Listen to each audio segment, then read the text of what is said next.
Thank you very much, Alex, and thank you everyone who's come along this Friday night in early January. The first couple of bits of housekeeping. I appreciate we're not huge numbers. Please do feel free to stay on mute until the end of the talk, and feel free to keep your cameras switched off if you don't have your Friday night going out face on. Father has kindly said that the chat will be monitored throughout, so please don't hesitate to type in a question or a point that you'd like to be addressed. The talk will be about 30 minutes. We'll have time at the end for questions and debate.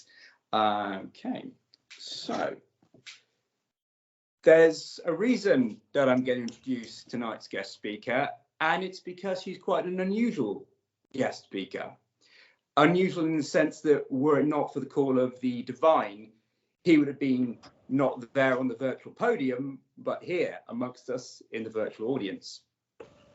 So what we don't know about Father Toby Lees, we might surmise what we know of his preferences. Two of those preferences are especially deserving of mention. Firstly, his preference for fine uniforms, and secondly, his liking of ancient and venerable institutions. Having been born here in London, he left the big smoke to read law at the University of Cambridge, an early indicator of what, for him, that old places will be the soil that feeds new growth and insight.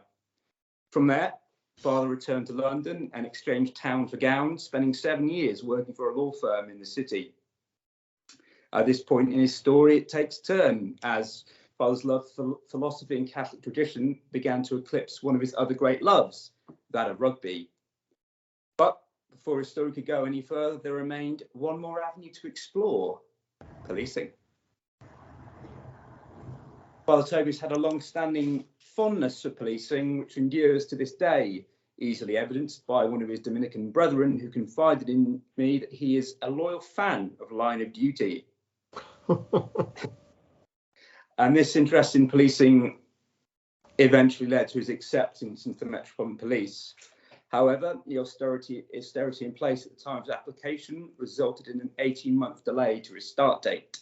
An 18-month delay, which the Met recruitment team attempted to ameliorate in the sensible way with which they presumably deal with all officers from university-educated and experienced professional lawyers. They offered him a role as a special constable.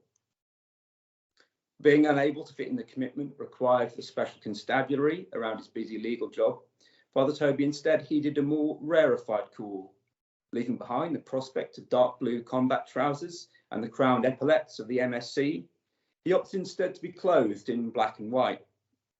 And showing again his high regard for venerable institutions, he opted not for the 183-year-old Metropolitan Police Service, but instead for the ever so slightly older 796-year-old Order of Preachers. Father joined the Order of Preaching Friars, known most often as Dominicans, in 2012 and underwent formation in Cambridge, Oxford and Rome. Becoming immersed in the Dominican traditions in which study and active contemplation are the powerhouses behind the preaching which will, as revealed in a dream to St. Dominic's mother, set the world on fire.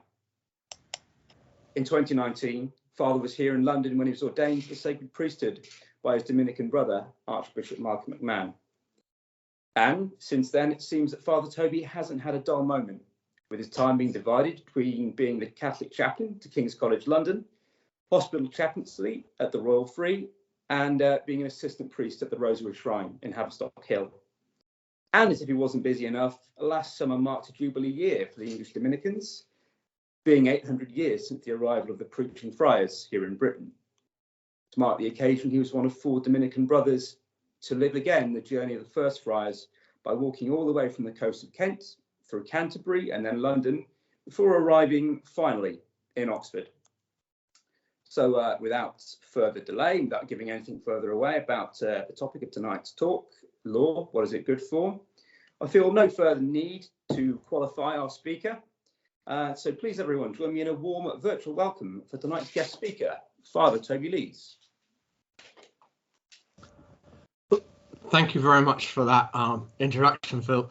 It's comfortably the most artful and eloquent introduction I've ever had, and I feel like I'm bound to disappoint after that.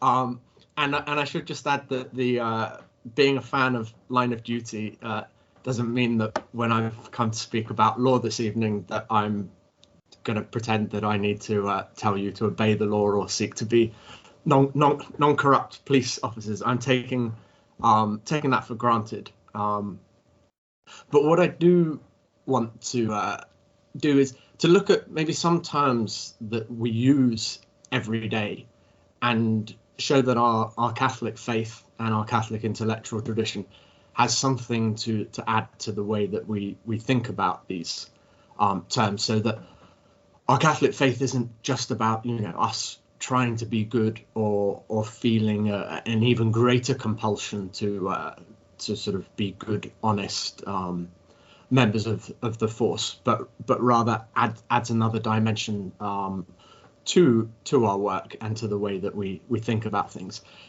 And so I'm going to principally focus on sort of three words: law in the first half, and then justice and mercy, and how they interact with that in the second half. And I'm going to look, because I'm a Dominican, through the lens of the thought of St. Thomas Aquinas. And the first thing to say is that he has a really fascinating sort of, you know, psychology of the human person, and a really fascinating account of why people behave the way that they do, and how we affect our behavior. And that constitutes by far the largest part of his massive work, the Summa Theologiae. And he looks at both what he calls internal principles of action and external principles of action, how they affect human behavior. And so, you know, he can look at our temperament and see how that might affect our behavior. And obviously that would be an internal principle of action, the virtues that we develop in our life, hopefully all of us becoming sort of just, prudent, temperate, and brave. You know, these are all internal principles of action that affect how we behave. But there are also external principles of action. There are things that come from outside us that affect the way that we behave. And the two principal ones that he considers are firstly law, and then also God's grace. And we might think sort of law, first of all, as telling us sort of how we ought to behave. But then, as we all know, that you know, knowing what I ought to do and then actually sort of doing it, even in seemingly trivial things, like for me doing the paperwork that I need to do, you know, that can be hard. There can be a gap between what I know I ought to do and what I do. And St. Paul speaks about that sort of very powerfully in his letters. You know, I do the thing that I do not wish to do. And so we require God's grace in order to actually sort of behave fully humanly and to live fully in accord with God's law. And well worth having a talk on grace. But tonight I'm going to focus on Aquinas on law. And to understand sort of Aquinas on law, you have to understand that when he speaks about law, he's speaking about much more than we normally talk about, because many people assume that law is just a legislative or judicial domain, something that just lawyers, judges, politicians, and even indeed the police deal with. And often we presume that it's just about telling people what they have to do, about commands and about controlling behavior. Do this, don't do that, about restricting freedom and then punishing people for being bad. And I know when people hear that I used to be a lawyer, like 9 out of 10 of them immediately think criminal law, and then they're surprised to hear that I hardly ever went to court as part of my job, and that most of it actually was about advising companies on their day-to-day business and times of takeovers to ensure that their business ran smoothly and that things didn't end up in disputes in court. And so when we look at Aquinas, we see that he views law in quite a different way from the average person. And for him, it's not primarily about obligations and commandments, but first of all, it's about reason, which some of the people you deal with might not agree with the reasoning when you confront them on the street or in some other place. And that could be a fault of their reasoning, or it could be with the lawmaker. because it is possible to have bad laws. But law, as Aquinas conceives of it, is supposed to be rational. It's supposed to be a reasonable principle of order by which things are directed towards their ends, that is, towards what's good for them, their ultimate aim. And so in this way, law is a teacher. Law is a gift. Not many people often think of law as a gift, but insofar as law guides me towards that which is best for me, encourages me to do that which is perfective of my human flourishing. And when I flourish humanly, I become happy, I become what I was made for. Then law is a gift, and good laws help human flourishing. Aquinas also says that law is a ruler and a measure of human acts. And so I've heard one of my brothers use the example of, you can think how a ruler helps you in drawing a straight line. And then the straightness and the length of the ruler is also a measure of how good a line that you've drawn. How straight the line you've drawn shows how close to the rule, to the law that you were. And in a similar way, we can think how law guides us in our actions to ensure that they're upright and that we become good. And law is also a measure against which we can judge an action and see whether it conforms with the law or not. We can look at what a person has done and say the law says that they ought not to have done this, or that they've done well in doing this thing. So with those sort of couple of introductory remarks on Aquinas on law, let's look at his definition of law, and it's in 4 parts. He says, law is an ordination of reason for the common good from him who has care of the community, which is promulgated or made known. And for the super interested or nerdy amongst you, that's in the Summa Theologiae in the Prima Secundae, question 90, article 4. But don't worry, that won't be in any questions that I'm going to give you at the end to check that you were listening. But we can see what's interesting about this definition in some ways, or at least what I think is interesting, by looking how it differs from some other definitions of law that people might give. And the first thing to note is that it's not simply a commandment. It's not simply somebody who has power saying, you must do this.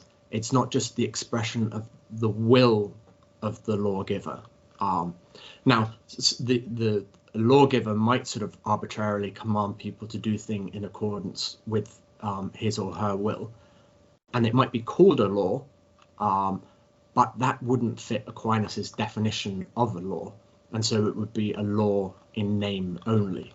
And in the same way, we can see certain laws that have existed in the history of our country, which we would now say that were discriminatory laws, which actually didn't accord with reason, that they were the arbitrary expression of somebody's desire to control a particular group or type of thing, or to order society in accords with their goods, to extort money or other sort of obeisance from people. And we can say, yeah, that person called it a law, but it's not actually, doesn't conform to the definition of a law. And just in the same way, if I call a dog a cat, it doesn't become a cat by virtue of me calling it. In the same way, for Aquinas, a law which doesn't conform to the definition isn't really a law.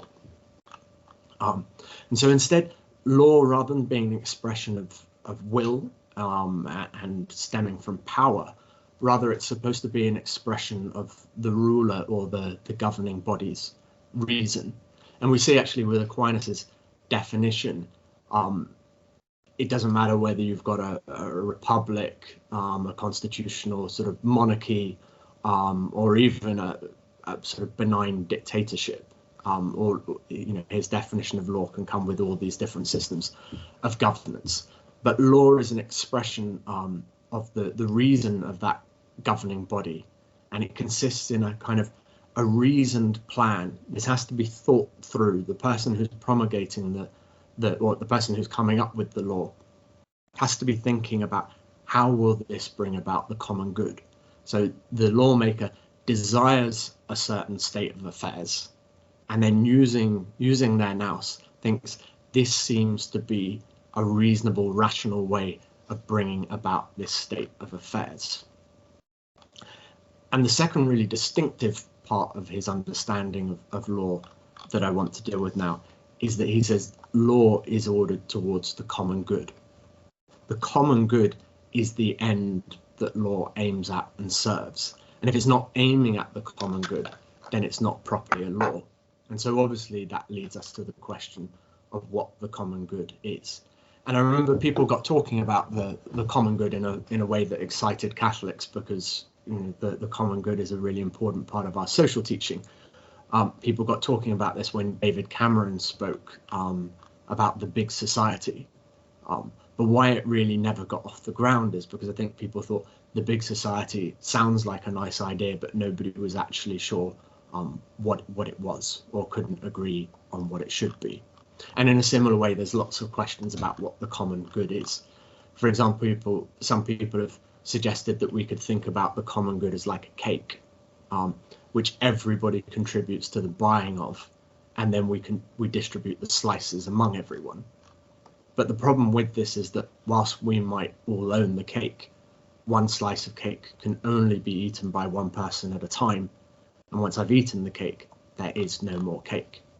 And so cake by its very nature, and lots of other things that we conceive of, are private goods. They're things which are good to enjoy, but whilst even several people might enjoy them at the same time, they all only ever really enjoy them individually. Unless you're a particularly charitable person, you don't really enjoy the cake that the person next to you is eating whilst you have none. And so this isn't the common good in the way that Aquinas conceives of it, nor is the common good in a sort of Marxist way, whereby we take everything that we have and share it out equally according to the needs of each. Although obviously there's some of the early Christian community in that model, albeit in a non-coercive way. The common good is different because it's an end. It's something that we're aiming at. And so therefore it's something that can be shared by lots of people without any diminishment of the good. So we can think about examples like truth in a university, or justice in a city, or victory for a sports team as being things that the common good could be said to be constituted in. These are goods that can be shared by many people with no diminishment. So however many fans of Liverpool there are enjoying their win over Arsenal last night, all these Liverpool fans can enjoy it. And their enjoyment isn't diminished by the fact that there are more Liverpool fans. In fact, more fans, the more enjoyable it is sometimes. And celebrating the win alone is sadder than celebrating the win with many other people. And so the goods that might come under the definition of the common good are goods that can be enjoyed by many at the same time. So they're not like cake. They tend to be higher and nobler goods. And so in that way, the sports team winning, I would say, is a lower example of the common good, but something that helps us understand it. So good cake might be nice, but the absence of it wouldn't signify the absence of the good life in the way that the absence of truth in a school would be a real problem, or the absence of justice in the criminal justice system would undermine the good of that system. And then we can also think about how the realization of the common good doesn't require that everyone behave in exactly the same way. For example, if we go back to sports, when my team wins, we all share in the victory, players and supporters alike. But we can think about the different role that the fans play, and we can think about the different roles within the team itself. And you can think about the way in the police force, or all the different members have different roles, but designed to bring about certain common ends. And you can sort of contrast that the way that a really sophisticated team plays with watching 5-year-olds play football when they're all just chasing the ball around. Nobody ever gets in space, and it makes for pretty ugly football. And so in a certain sense, the common good is an explanation of why law exists and what it's doing. So as I've said, law is an ordering based on reason for the sake of directing the community towards the common good. And the common good is what we call analogical, which means you can conceive of it in different ways. So you can think of how the common good might exist within a family, within a school, a sports team, the police force. You can think about the laws that help achieve the aims that all of these different groupings are aiming at. And then you can take the common good more broadly. You can think of the common good of your village, of that of the town, of the city, of the whole country. And when we take it at its broadest possible level, the ordering of all humanity towards God. And you can think about how different laws would be made for each of these sort of different groupings, and how you can have sort of greater specificity the smaller the grouping that you're dealing with. Now that we've sort of established a little bit about what Aquinas says law is, I want to just look at the four different types of law that he speaks about. So first we have the eternal law, then natural law, then what he calls divine positive law, and finally human law. And he sees this being arranged in a bit of a hierarchy, so that the lower sort of all are informed by our understanding of the higher. And the highest possible level of law is God himself, who not only is the creator of the universe, but also its end, by which when we talk about ends, particularly in sort of the language of Aquinas, we mean what a thing is aiming at, what it's made for. That's its end. And obviously all of God's creation made by God, and its end is returning to God. God is the source of all order in the world, and God governs the world by his providence. And this plan of order, God's providence, emerges from his divine reason as an idea in God's mind. And like God himself, this divine idea is eternal, and that's why Aquinas calls this the eternal law. And so eternal law doesn't just sort of relate to a whole load of divine commandments or statutes or things that relate exclusively to religious worship. Rather, Aquinas is referring to the whole plan of creation itself, the fact that God has created the whole cosmos, and each thing has its aim, what it's aimed at. We can look at any given thing and we can think, this is what this thing is supposed to do, what its proper goal is. The second type of law is natural law. So Aquinas thinks that the eternal law is not only in God's mind, but it's also in the things that God has created, because everything that he's created is part of his divine plan. And so he's imprinted upon things his eternal law, but in the way that's proper to them. And sometimes we think of sort of natural law as only being something proper for the humans, but rather he's imprinted his eternal law on everything he's created. But a dog doesn't have to think about how to be a dog. It just does what a dog does. In the same way that a tree doesn't have to think about, how to grow towards the light. It just naturally does that. Trees and dogs naturally fulfill their nature without anybody having to teach them how to fulfill their nature. But when we deal with rational creatures, most pertinently human beings, we participate in the eternal law by using our reason, by using the way in which we've been made in the image and likeness of God. So we use our minds to actively participate in directing ourselves. Human beings have to think about, what does the good life consist in? We can be pretty good at self-preservation just by sort of acting according to our base desires. But actually for human flourishing, that requires the subordination of our bodily desires to our higher desires, to think about how does the lower serve the higher. And that's not saying that bodily desires are bad, but rather bodily desires are best when they're in accord with our reason. And so it's really important to say here that you can't really say what's good for something if you don't know what it really is. Because what's good for a basketball is not good for a crystal vase. If you don't know what a human being is made for, then you can't think about what behaviors will be helpful for a human being in reaching their end. So the idea of what the nature of a thing is going to be really crucial to our understanding of what laws are going to be good for that thing in reaching its end. The third kind of law which we talk about is divine positive law. And what Aquinas means by this is what God has revealed through divine revelation in the Old and the New Testaments, what he's revealed to us in the scriptures about how human beings should live in order to come to the supernatural good of heaven.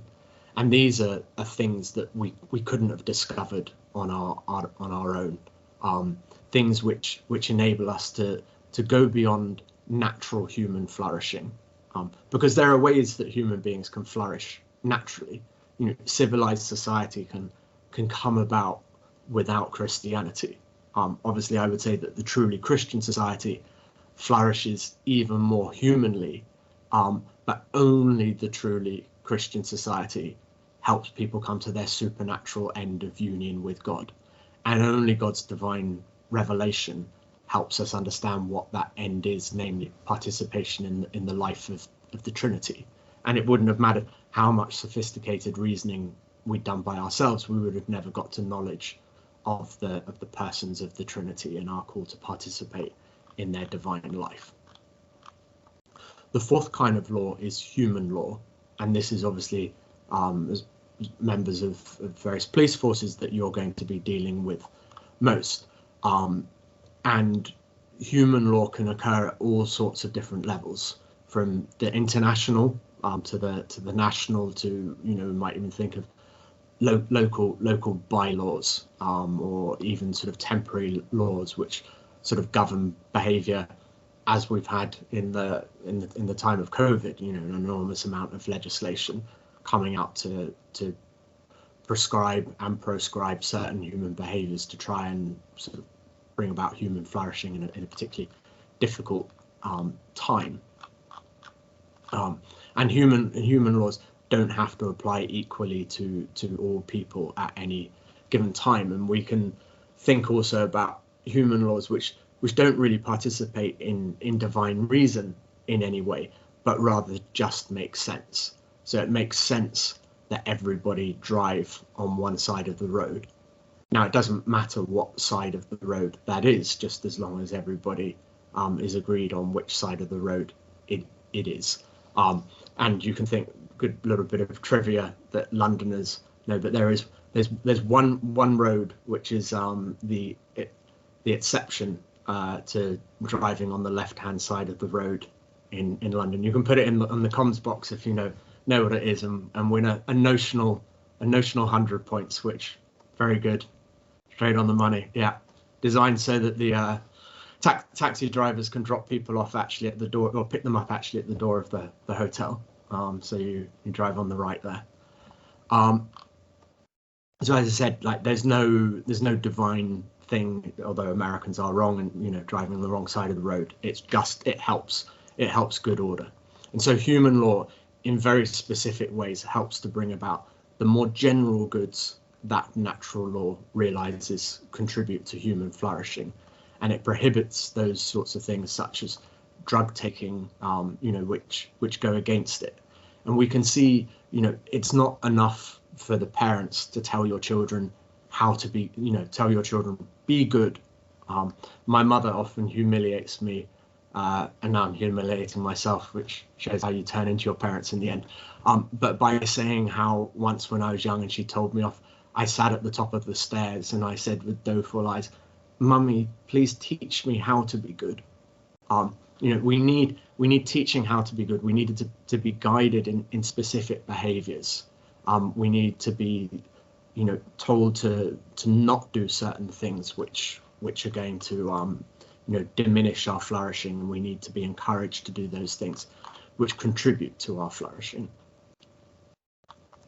And so my sort of final comment on having sort of laid out what the law is to say that you are the efficient cause of the law. The common good is its aim. Reason gives its shape.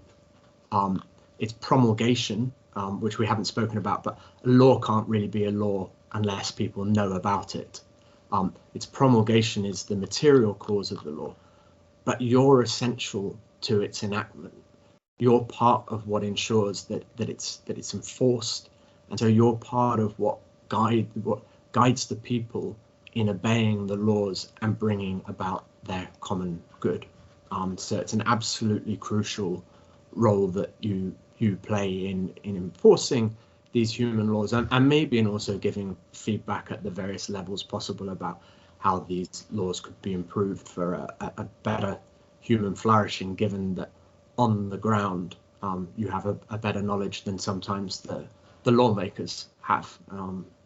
We won't go too far into that, but I can see at least one wry grin. The other thing I want to say in general comments about law is how we might then see that law isn't just about the arbitrary restriction of behavior, as some people sometimes think it of, but rather law is a gift insofar as laws are good, in that they actually give me freedom. Because true human freedom is not in being able to do whatever I want, whenever I want. True human freedom is about becoming a truly excellent human being, about attaining what I was made for. And so the good of freedom doesn't consist in the choice, simply in choice making. Rather, the good of freedom chooses in being free to follow that in which my ultimate good will be realized. And now in the final part of this talk, I just want to speak a little bit about justice and mercy. Justice sort of is most obvious thing with regards to law, and justice sort of pertains to the right ordering of things. And so we can see how justice, when we spoke about the eternal law, in that God has a plan for all of his creation, and justice is about relations. So that when I treat somebody justly, I treat them how they're supposed to be treated. I treat them in a way which is going to bring about their flourishing. But I imagine if you were doing a family fortunes game and you asked the audience to think of 10 words they associate with the police, well, I think justice would be on that list, but would mercy, and should it be? And are mercy and justice related, or is mercy just the absence of justice? And on a personal level, I've become much more concerned with the nature of God's mercy ever since I started working in the Royal Free Hospital. I got called in once at the start of the second wave of COVID, and then I just started getting calls every day after it became clear I was willing to go in, and they didn't have a full-time chaplain at the time. And one of the words that I use when I'm sort of at the bedside is to speak about God's mercy. But what is it that I'm speaking of when I tell someone struggling to breathe, gasping for air, to trust in God's mercy, or when I'm speaking to the man who's coughing up blood and dying to trust in God's mercy? And is the mercy that I speak of, should that have any role in the way that you go about your policing? And mercy is, as we think about it more, as we think about what we're asking for when we pray the Kyrie eleison at Mass, when we say Lord have mercy, or when we say Lamb of God have mercy on us, what does that word actually mean? And why am I saying Lord have mercy rather than just simply Lord forgive me? Why do I say ask Lamb of God to have mercy on me rather than just saying Lamb of God ignore my sins? Is there a difference? And one of the places where sort of religious hear about mercy very regularly when they're praying the Psalms is Psalm 136. And that begins uncontroversially, where we say, "Oh, give thanks to the Lord, for he is good, for his mercy endures forever. Give thanks to the God of gods, for his mercy endures forever. Give thanks to the Lord of lords, for his mercy endures forever. Who alone has wrought marvelous works, for his mercy endures forever." I mean, all fine, but then it says, "The firstborn of the Egyptians he smote, for his mercy endures forever. He flung Pharaoh and his force in the Red Sea, for his mercy endures forever. Nations in their greatness he struck, for his mercy endures forever. Kings in their splendor he slew, for his mercy endures forever." You get the picture. God's mercy, as described in this psalm, is not all cuddles and nice fuzzy warm feelings.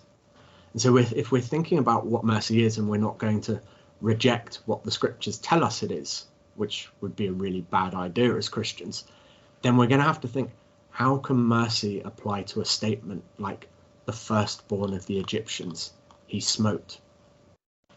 And so we see that God's punishment and his mercy are clearly wrapped up in his treatment of the wicked here in this psalm.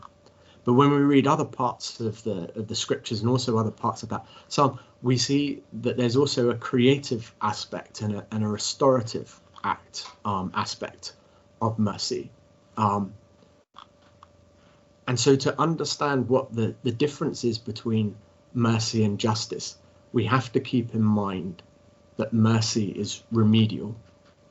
Where there's no sin, there's no need for mercy. Mercy is the remedy of the field hospital of the church of which Pope Francis speaks. And you only need a hospital where there's sickness. Now, the persons of the Trinity live in perfect relations of justice. Like the Holy Spirit doesn't have an off day which requires him to say, "Oh, sorry, Father, sorry, Son, have mercy on me." They're always in a perfect relationship of justice to one another. But where we sin, where there's fallenness and brokenness, there's a need for mercy. Because what mercy does, mercy is part of justice, but it's also more than justice. Mercy restores and reorders. And so mercy doesn't go against justice, but mercy goes beyond what justice would seem to demand. And so on the level of salvation history in our lives, we can think justice might be served by my living forever with the consequence of my sin, by living with the pain of separation that mortal sin brings about.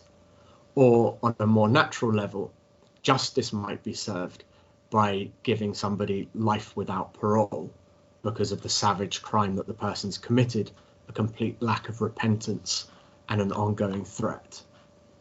But mercy doesn't want to leave things like that. Mercy, without doing violence to justice, offers a way back into relation with God. Mercy restores a just way of my relating to God once more. It recognizes God for whom he really is, me for whom I really am, and I begin to relate to him once more as the dynamics of this relationship warrant. And so mercy and justice aren't properly opposed in the way that people think they can be.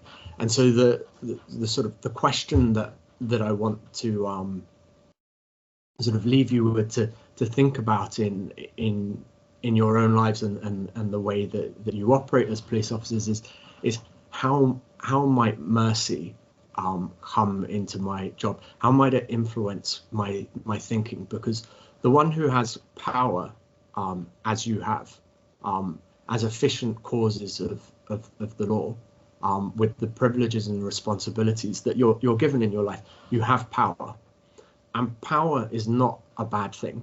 Power is a good thing, because power enables me to do things both for the weak.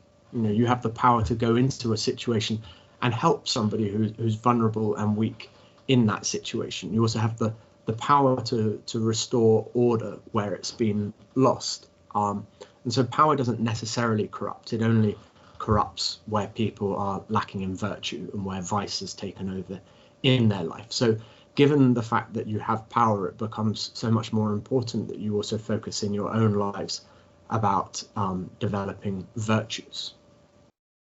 But also you have a certain discretion in how you use your power. And sometimes we can think about punishing somebody simply because I have the power to do so. They've done something wrong, and therefore I'm going to ensure that they're punished. And people will know with children, sometimes you do need to punish a child in order to restore them to a right way of seeing the world, or to teach them that something is truly dangerous. But sometimes also just the stern word will do. Or sometimes the child has already learned from the kind of the horror of the mistake that they've made.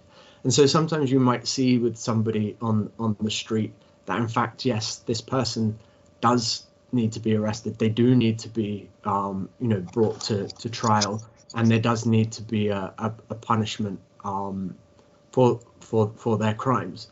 But at other times you might realize where actually a caution is going to do this person more good, or in fact a stern word is going to do this person more good. And so to think about how the mercy that I'm given, the discretion in my role to use, how that actually contributes to a more just society and not to a less just society. So hopefully I've given you something there to think about, in how we think about law and what it is, and then how we think about justice and how mercy actually goes beyond justice and contributes to its restoration. So we just close this part of the talk with by saying, glory be to the Father, and to the Son, and to the Holy Spirit, as it was in the beginning, is now, and never shall be, world without end. Amen.